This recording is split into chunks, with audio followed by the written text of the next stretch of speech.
골목으로 들어오던 소방차가 불법 주차에 가로막힙니다. 소방관의 힘으로는 밀리지 않는 상황. 순식간에 강제로 돌파합니다. 화재 현장을 막는 차는 소방차를 바짝 붙여 앞으로 밀고 소화전을 가로막은 차는 창문을 깨 소방 호스를 연결합니다. 긴급 출동 방해차에 대한 강제 처분 훈련입니다. 하지만 이 같은 강제 처분이 실제로 이루어진 건 극히 일부에 불과했습니다. 파손 책임은 물론 그에 따른 행정소송까지 대비해야 했기 때문입니다. 실제로 지난 5년간 전국에서 이루어진 방해 차량 강제 처분은 5건뿐이었습니다. 이 문제를 해결하기 위해 소방당국이 현장 소방관들의 부담을 덜기로 했습니다. 현장에 요청이 있을 경우 책임자가 강제 처분 결정을 내리도록 실행력을 높인 겁니다. 긴급 상황에서 소방차가 최대한 빨리 화재 골든타임을 지킬 수 있는 효과가 있을 수 있고요. 시민들의 재산과 생명 피해를 줄일 수 있는데 도움이 될 것으로.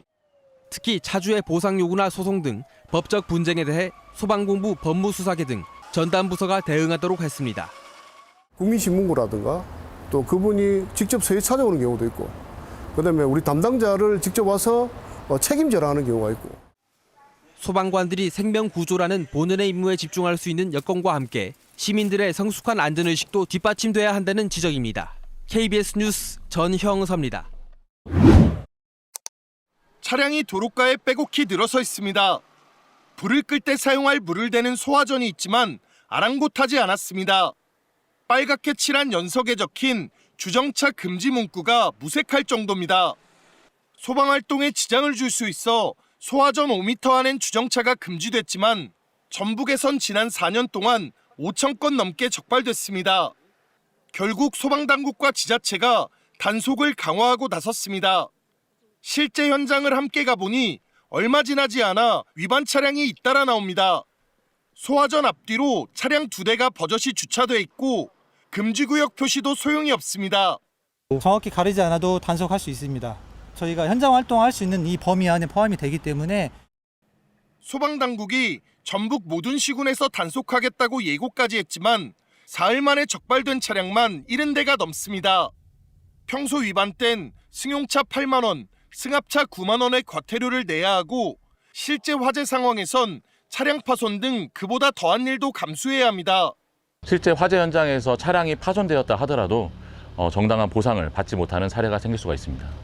전북도 소방본부는 올해부터 일제 단속을 지난해보다 곱절 늘린 4차례로 확대하는 등 소화전 주변 불법 주정차 행위에 강경 대응할 방침입니다. KBS 뉴스 서윤덕입니다. 지난달 서울 강남의 대단지 아파트에서 난 불로 1명이 숨지고 3명이 다쳤습니다. 신고 6분 만에 소방차가 도착했지만 이중주차된 차량 탓에 진입에 어려움을 겪었습니다. 이렇게 긴급 출동을 방해하는 차량을 강제 처분하는 훈련이 열렸습니다. 대형 소방차가 주차된 승용차를 뒤에서 그대로 밀고 지나갑니다. 승용차를 도로 한쪽으로 치워 길을 확보하는 겁니다. 좁은 길에 세워진 승용차의 옆면을 부수며 강제 진입하기도 합니다. 소화전 옆에 세운 불법 주차 차량은 창문을 깨고 소방 호스를 관통시켜 물을 뿌릴 준비를 합니다. 도심 곳곳에는 이렇게 소방차가 직접 들어갈 수 없는 좁은 골목길이 여전히 많습니다. 이런 와중에 불법 주차 차량이 있을 경우 그만큼 진입이 지체될 수밖에 없습니다. 소방기본법은 소방차 진로를 막는 차량에 대해 강제 처분을 할 수 있도록 규정하고 있습니다. 하지만 최근 5년간 실제 강제 처분이 이뤄진 건 전국에서 5건에 그칩니다. 소방대원들이 민원이나 소송 부담에 시달리기 때문입니다. 이 때문에 소방당국은 민원 대응을 도맡는 전담팀을 강화하기로 했습니다. 소극적인 그 대응 자체가 어떻게 보면 시민의 안전을 더 위협할 수 있다라는 그런 판단이 들어서 이제 긴급 출동 방해 차량에 대해서 강제 처분을 할 계획입니다. 소방당국이 지난 5년간 서울 시내에서 적발한 불법 주정차는 2,400건에 이릅니다. KBS 뉴스 정세배입니다. 대구의 한 아파트 단지. 노란색 선이 그어진 소방차 전용 구역에 차량들이 주차돼 있습니다. 소방차 진입로 자체를 막아버린 차량도 있습니다. 한 승합차는 입구를 가로막아 도무지 소방차가 지나갈 틈이 보이지 않습니다. 바로 코앞에 어린이집이고 바로 옆이 놀이터거든요. 불이 어디서 날 줄 알고 이런 짓을 계속 하시는지 소방차 전용구역에 주차하면 소방기본법 위반으로 100만 원 이하의 과태료에 처해집니다. 하지만 이 아파트에선 과태료를 부과할 수 없습니다. 2018년 8월 이후 건축 허가를 받은 아파트만 관련법에 적용을 받는데 이 아파트는 법 시행 전인 2015년에 건축 허가가 이뤄졌기 때문입니다. 이렇다 보니 전국의 100가구 이상 아파트 2만 1000여 곳 가운데 소방차 전용구역 위반을 단속할 수 있는 단지는 1170여 곳, 5%에 불과합니다. 문제는 아파트에 불이 날 경우 소방차 진입이 지체돼 골든타임을 놓칠 수 있다는 겁니다. 화재 확산 속도가 다른 건물보다 빠른 경향을 보이고 있습니다. 불법으로 주정차를 할 경우에는 재산 피해나 인명 피해가 클 확률이 높습니다. 이 같은 문제를 개선하기 위해 2018년 국회에서 법 개정이 추진됐지만 본회의 문턱을 넘지 못했고 이후 추가 개정 논의도 사실상 실종된 상태입니다. KBS 뉴스 박진영입니다. 29명이 숨진 이번 화재 사고는 초기 대응에 아쉬움이 많습니다. 소방차가 출동했지만 화재 현장에 바로 접근하지 못했습니다. 왕복 2차로 도로 곳곳을 불법 주차 차량이 점거해버린 탓입니다.